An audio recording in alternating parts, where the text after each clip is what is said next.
mood readers. Today I'm going to be talking about my March reads. I had a really good month of reading. I did read only 5 books.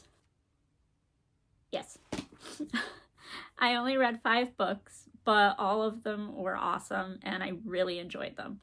So I'm going to get started with the physical reads first. The favorite of the month of mine was Ruin. I absolutely loved this, and it destroyed my heart. That ending, I don't know if I've fully recovered yet. I don't know if I ever will. I need to read Wrath next to know more because I need to see what's going on right now. This book, I can't really sum up how I feel about it because it's just so good. And I loved how all of the relationships developed in this one. You had a little bit more moving pieces. You had things really happening. Probably one of the best battle sequences, I think, so far. I really enjoyed it. But the ending just...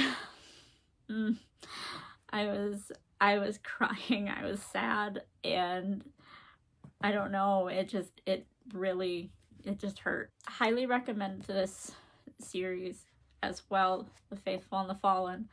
All 3 books have just been fantastic, and then the Bloodsworn Saga was just also fantastic. So John Gwynne is now one of my favorite fantasy authors. I just absolutely love these books, and I don't know if I'm ready for Wrath, but I'm also really ready for Wrath. The next physical book, the last one, I had 2 physicals, and then I read 1 ebook and 2 audiobooks. So it was kind of split up throughout the whole month, which is kind of nice.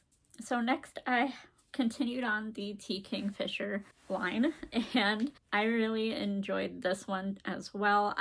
The banter and the characters were great. One part just felt a little out of character for one of them, and it just, I don't know, kind of pulled me out a little bit. I see why, I know why it was done, but I don't know. It just kept it from being a full solid 5-star read for me, but it is a 4.5 for me.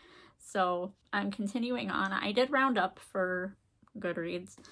I do absolutely love this, and it was so great. Also reading the other book I'm going to talk about for T. Kingfisher, because there was an Easter egg for this in that book. Well, not really an Easter egg, but there was a familiar face in this one and in that one. So it was very nice to be reading them both at the same time a little bit. That said, I'm continuing on the T. Kingfisher train. I absolutely love these books. I can't stop now. I'm too far gone. I am going to read all of the T. Kingfisher that there is. That's all that has to be said. But I absolutely love this cover. When I saw this was up for pre-order, I could not help myself, and I was like, of course. The timing of this could not have been better, because I don't know if I would have overlooked it previously if I hadn't started reading the T. Kingfisher books. So honestly, I thank Allie for gifting me the Kobo, because otherwise I probably wouldn't have gotten The Sorceress Comes to Call, and then I probably wouldn't have started this Saint of Steel books. So like I said, absolutely love this. 4.5 stars. I couldn't be happier. So while we're on the subject, I might as well continue. I read Paladin's Strength as well. I didn't finish that one as fast as Paladin's Grace. I did enjoy the characters, and I did enjoy the banter a lot, as usual. I don't know, it felt a slight bit longer than the other ones, and maybe a little more drawn out in certain aspects, but I really loved it still. I will probably most definitely read it again. It did have me laughing. It had all of the things. I really did enjoy the Sword Heart reference.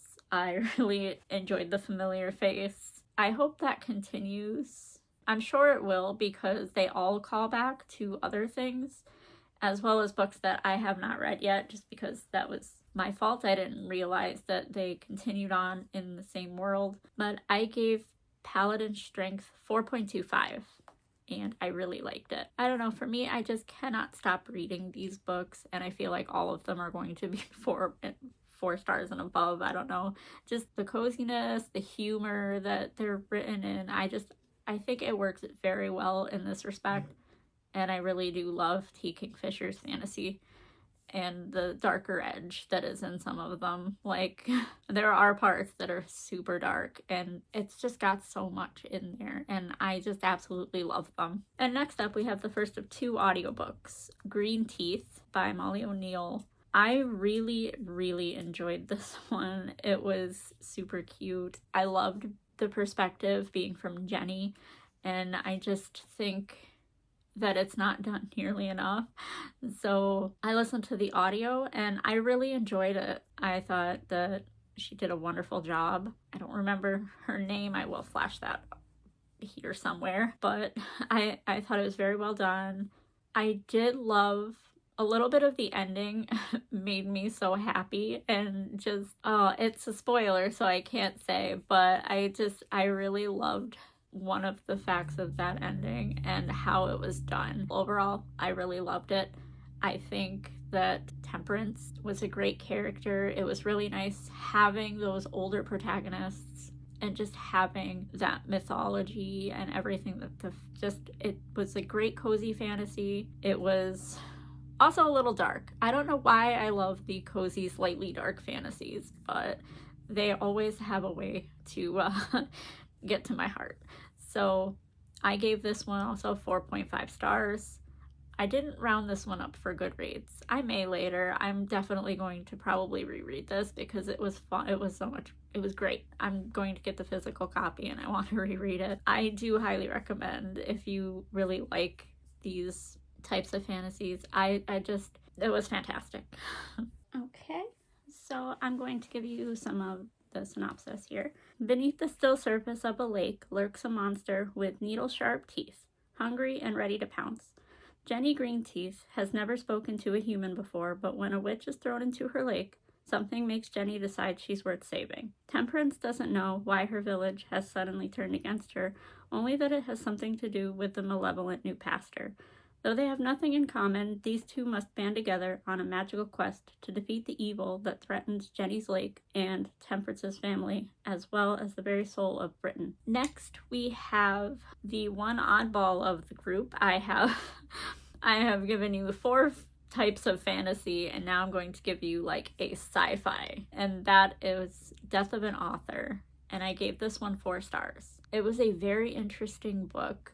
You mainly follow Zilu as she's in these events of her life. It does take place over the course of a while, and you get flashbacks, and you actually also get like interviews, like chapters from her family's perspective, and then you also get a little bit of the story that she's writing thrown in. So you actually get quite a bit of a different perspective throughout this whole thing. And like at first I wasn't too sure about Zilu, but she won me over. I really enjoyed this story and I thought it was different.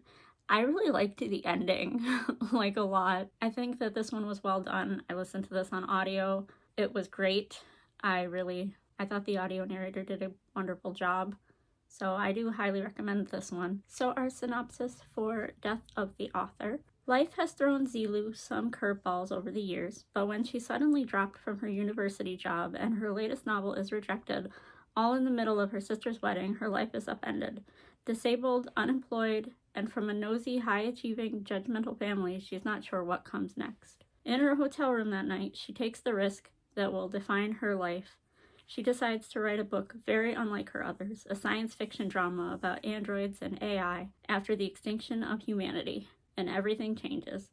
What follows is a tale of love and loss, fame and infamy, of extraordinary events in one world and another. And as Zilu's life evolves, the lines between fiction and reality begin to blur, because sometimes a story really does have the power to reshape the world. So out of all 5 books, they were all 4 stars and above from last month, and I couldn't be happier with that kind of outcome. I really enjoyed everything. And I really enjoyed Libro FM. I've been using them more now. I switched over. I haven't had Audible in a while, but I did switch over to Libro FM and I really like them. So I got that, and between that and Libby, that's how I usually get my audiobooks. There's so many from this month that I want to read. Like, I wish I was able to give you a TBR for April, but I'm very bad at TBRs. The only thing I can tell you that I'm probably going to finish in April is at least one of the Dragon Riders of Pern. I'll probably finish more than one of those, but I hope to have as good a reading month in April as I did in March. Here's hoping I could still pick the books that that I'm really loving. So thank you all so much for watching. What did you read in March? Not that my TBR needs to get bigger. It really doesn't, but I hope you had a great reading month too. And if you could tell me your favorite, I really like to know. If you made it this far, drop a little sword down in the comments for all those wonderful fantasies that had swords in them. I'm gonna probably continue on that fantasy train right now, although slightly I am feeling like sci-fi is going to start slightly taking over, as I did really enjoy Death of an Author, and I feel like that could just start taking over a little bit because part of me does feel like reading some of it now. So thank you all once again for joining me for watching this video, and I hope you had a great reading month, and I hope you continue to read great books, and I'll see all you guys in the next one.